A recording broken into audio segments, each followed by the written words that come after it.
Je pensais pas faire ça, mais je voulais étoffer un peu plus les vidéos courtes, avoir plus de choses desquelles parler, sans vraiment analyser des cartes, mais pouvoir parler de choses et d'autres qui gravitent autour de MTG, comme l'aspect social du Commander, le jeu en lui-même, et donc, on va faire un story time. N'hésitez pas à me faire des retours, à me dire quel genre d'histoire vous voudriez entendre, et me dire si le format vous plaît avec les habituels likes et commentaires. Bref, commençons. Lorsque j'étais pas en train de perdre mes cheveux, mais que j'avais cessé de grandir, donc environ vers mes 12 ans, je voulais être un jeune cool. Bon, vous l'aurez compris, ça a foiré quelque part. Mais maintenant, c'est nous les cool kids, hein. Donc bon, très peu pour moi de continuer à jouer à des jeux de cartes comme Yu-Gi-Oh!, Pokémon ou les Digimon. Fini les jeux où on est assis par terre dans la cour de récré, fini les jeux où on se fait voler des petits bouts de carton avec des dessins dessus. Parce que bon, c'est pour les enfants, enfin en tout cas, c'est ce que je pensais. Sauf que en école supérieure, vers mes 19 ans, j'étais dans une école d'infographie. Alors c'est bien simple, dans une école d'infographie, tu croises à peu de choses près l'intégralité d'un échantillon de population. C'est-à-dire que tu peux faire un sondage dans une école d'infographie, et les réponses concernant la société seront suffisamment larges que pour représenter l'intégralité d'un pays. Et j'exagère à peine. Tu y trouveras les personnes qui sont venues apprendre à mettre du texte en page, à faire de la typographie, à faire des logos, comme les personnes qui sont venues apprendre à faire des jeux vidéo, qui, de ce que j'ai pu comprendre, suivaient les cours depuis la cafette. En tout cas, c'est là qu'ils passaient la plupart de leur temps. À moins qu'ils étaient en train de sécher. En passant bien évidemment par ceux qui veulent faire de l'animation, que ça soit 2D ou 3D, ainsi que des photographes. Une seule chose rapproche ces personnes: l'amour des belles choses. Et c'est là, dans un groupe d'amis qui restaient bien souvent à la cafette, j'avais pas encore compris qu'ils suivaient leur cursus de jeux vidéo, que j'ai découvert Magic the Gathering. Au début, mon avis de cool kids de 12 ans n'avait pas changé. Je vais pas jouer aux cartes sur les tables de la cafette.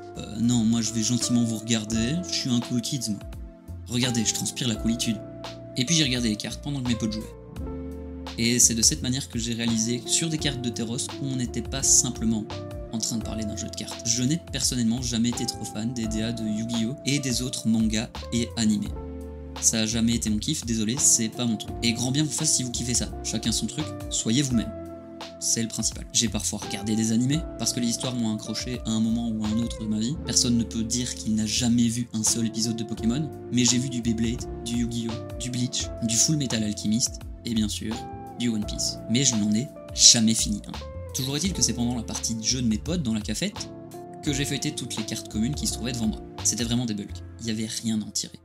Et pourtant, les illustrations étaient toutes parfaites. Dès la fin de la partie, je leur ai demandé si, avec les cartes qui se trouvaient devant moi, je pouvais les mélanger pour faire un deck. Aujourd'hui, je sais toujours pas si j'ai eu beaucoup de chance, ou s'ils ont fait exprès, mais j'ai gagné cette partie. Avec des bulks mono blanches de Terros. Ouais. Bon, après on jouait déjà à 4 sur une table, les prémices de mon amour pour le Commander étaient déjà là. Et j'étais pas spécialement dangereux, sauf pour le 1v1 final. Et c'est à la fin de cette partie que j'ai réalisé que j'étais toujours bluffé. Les cartes étaient jolies, peu importe l'intérêt ou la pertinence qu'elles avaient dans la metagame actuelle. De cette manière, on pouvait collectionner un petit bout de carton, avec des pièces d'art dessus. Et la chose la plus importante, c'est que vous soyez en train de regarder une carte commune, ou la mythique la plus importante de l'extension, les personnes derrière ces illustrations donnent toujours le maximum. Et là on ne parle pas que de dessins, peintures et autres. Récemment, on a eu des dioramas illuminés. Chez Harry et Dipty, il y a littéralement ce qui pourrait être considéré comme des lampes, qui sont aussi des terrains de base Magic the Gathering, puisque les dioramas ont été pris en photo pour être mis sur des cartes, et qu'ils sont tous, sans exception, des masterclass. Alors, bien sûr, l'art c'est subjectif, tout le monde n'aime pas certains styles, comme je l'ai dit, la DA manga animé, c'est pas mon truc. Certaines cartes sont foncièrement étranges, et pourtant je les adore. Je pense par exemple à Faceless Looting, et sans vous afficher la carte, vous savez probablement que je parle de celle de Carly Mazu. J'adore cette illustration.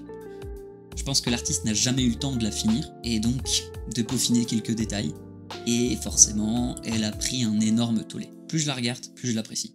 Et je sais pas vraiment expliquer pourquoi. C'est tout le principe de l'art, toucher des gens. Donc puisque ce storytime parlait surtout d'art, je vais quand même placer mes artistes préférés dedans. J'aime différentes façons de faire de l'art, et j'adore le principe d'être capable d'en faire de différentes façons, et de pouvoir se permettre de faire quelque chose de sérieux, comme d'être capable de faire quelque chose complètement fou. Et ça représente vachement bien Jesper Icing. J'adore aussi le style cartoon de Robbie Trevino, qu'on peut surtout retrouver dans les Mystical Archives, mais aussi dans les triomes d'Ikoria. Et pour finir, Magali Villeneuve. Que dire des jeux de lumière dans ces cartes? Elles sont magnifiques et son travail est reconnaissable parmi tous les autres. Osez me dire que si je vous dis Chandra, vous ne pensez pas tout de suite à Torch of Defiance. Et puis les terrains full art vitraux existent pour vous prouver qu'elle peut faire autre chose, que des portraits de personnages. Aujourd'hui, MTG s'ouvre le plus possible pour que tout le monde puisse y trouver son compte. Grâce à ça, on a pu avoir différents artistes sur des mêmes personnages, en l'occurrence Narset par exemple, des secret layers centrés autour de certains artistes, des transformations de Planeswalker en chibi et en version manga dans des boosters japonais. Et c'est pour ça que la première chose qui m'a attiré dans ce jeu, ce sont les illustrations et l'attention qui leur sont portées. Aujourd'hui, il y a plus de 28 000 cartes et c'est au moins autant de bonnes raisons d'aimer ce jeu. Et vous, qu'est-ce qui vous a accroché dans ce jeu? Quel est vous préférez? Quel est votre artiste préféré? MTG ou pas d'ailleurs? Allons-y, parlons d'art.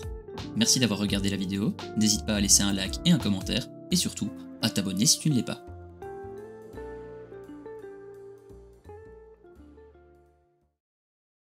Tiens, t'es encore là toi? Non, c'est parce qu'il n'y a pas grand chose à voir ici en fait. Enfin, sauf si tu cliques sur un de ces boutons. Merci, bisous.